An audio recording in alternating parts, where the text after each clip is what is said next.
normalmente las rotaciones culturales, o sea, lo que serían los cambios epocales, hasta la última crisis, se producían cada 50 años. Y se dice que había secuencias de 25 años de crecimiento en el capitalismo y 25 años de depresión. La educación es un elemento de largo plazo. La educación, la salud también. Cuando nosotros perjudicamos a un niño en los primeros 3 años, Piaget y toda la generación, no solamente perjudicamos lo cognitivo, sino que tenemos un anormal, digamos, un discapacitado desde el comienzo.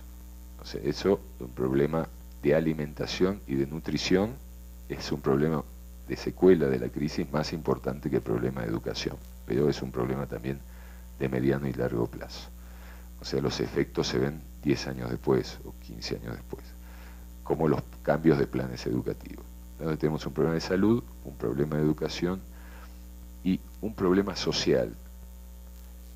Y tenemos también un problema de formación del salario. Esos 4 problemas yo los pondría juntos. No se puede analizar uno sin el otro para planificar una salida de la crisis. La base para estudiar los ciclos siempre fue, en los economistas, la base material. Nosotros estamos determinados, o sea, lo que nosotros llamamos el equipo de capital, o sea, la maquinaria. Ahí entra las nuevas tecnologías, Schumpeter, entre las rotaciones del equipo de capital, ahora lo vamos a ver, los coeficientes de capital, las normas de inversión y la norma de consumo.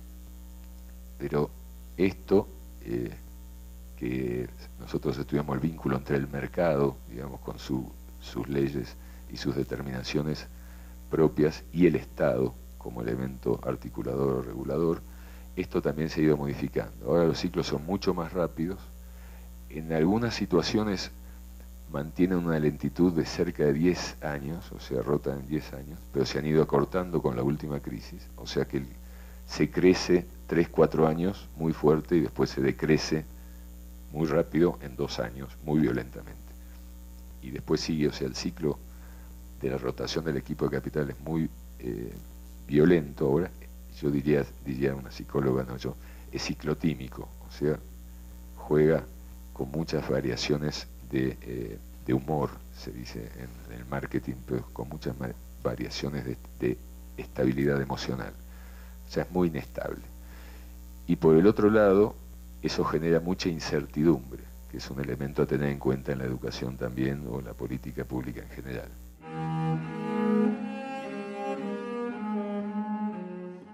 La formación del salario tenía 2 elementos, sigue teniendo para los que están ocupados, o sea, asalariados, 2 elementos claves. Cambios de productividad implica mejora salarial. Para cambiar la productividad hay que cambiar la maquinaria, o sea, hay que cambiar el equipo de capital. Entonces, modificaciones de poder adquisitivo de salario son por cambio de productividad. Ahí están de acuerdo todos. La segunda forma del cambio salarial es por la tensión social, por el conflicto. Entonces, aumento de salario, digamos, si ustedes docentes hacen una huelga y logran un aumento salarial y una mejora de las condiciones de trabajo, que hacen también el salario, a esto que decíamos el salario indirecto. Salario directo y salario indirecto. Entonces, el cambio salarial es por 2 elementos. Ahora se agregó un tercer elemento desde, habíamos dicho, desde el tequila en adelante, con todas las crisis que hubo, la de la cuenca del Pacífico, la de las acciones tecnológicas, la crisis rusa, la crisis brasilera, la crisis argentina, la crisis turca, polaca, de Nigeria.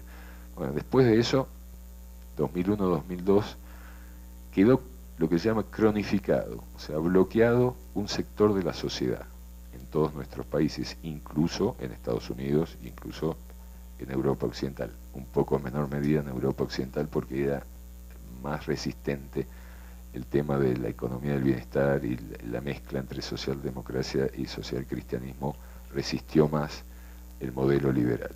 Pero digamos que quedó cronificado un sector, llamémoslo marginal, excluido, como lo querramos definir. Ese sector no sale más de ahí, está cronificado. Eso implica que en la determinación de la pelea por el salario, ese sector interviene porque presiona a la baja la posibilidad de cambio del salario, pero no entra al sistema. ya no entra al sistema, ya perdió capacidades, habilidades para lo que sería la salida de la crisis. No tiene respuesta el sistema. Lo único que hay es las formas de reproducción al estilo de la banca de Junius. ¿Vieron el científico de Bangladesh que creó el Banco de los Pobres? Digamos. O el Banco de los Pobres, o el asistencialismo, o la ayuda del Estado para que ese sector también consuma, pero no entra de vuelta al sistema. Esos son millones de personas en nuestra sociedad. Su reivindicación primaria es la alimentación. El hambre es lo que prima en ese lugar, y las enfermedades terminales que se han expandido. El tercer elemento muy fuerte es la droga. Entonces, esos tres elementos dejan a ese sector social sin posibilidad de incorporarse a un proceso de trabajo normal, porque ese individuo, femenino o masculino, no puede estar 8 horas en un proceso de trabajo. No responde a una situación de lo que llamaríamos normalidad. No existe la normalidad, pero digamos de una situación de respuesta laboral a la cultura del trabajo que todavía no se modificó, que es la base del sistema.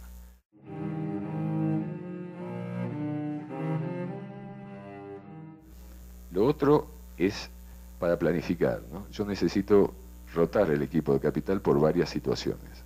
Una, porque se me hizo obsoleto, o sea, se me hizo antiguo en la competencia, porque en la crisis yo demando al Estado proteccionismo, yo empresario, que me proteja, o yo asalariado, que me proteja frente a la apertura del mercado, a la libertad del mercado. Entonces protejo mi mercado, hasta el mercado más liberal, digamos.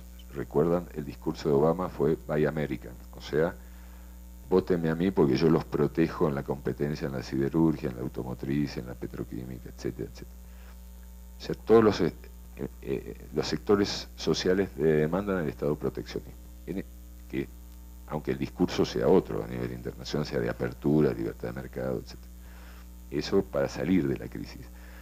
Ese proteccionismo, cuando yo quiero cambiar el equipo de capital, es porque un empresario se quiere comer al otro, o la banca comercial, el fondo de la crisis financiera, se come a la banca de inversión. Y dentro de eso, uno se mata al otro. Pero eso adentro del Estado, ¿qué significa de los Estados nacionales? Que los Estados nacionales nuestros, a nivel de la disputa internacional, son pymes. O sea, funcionan como Estados medios, intermedios. O sea, tienen que referenciarse a la política que hace el Estado del cual dependen. O dependen por el comercio internacional, o dependen por las migraciones, o dependen por la inversión.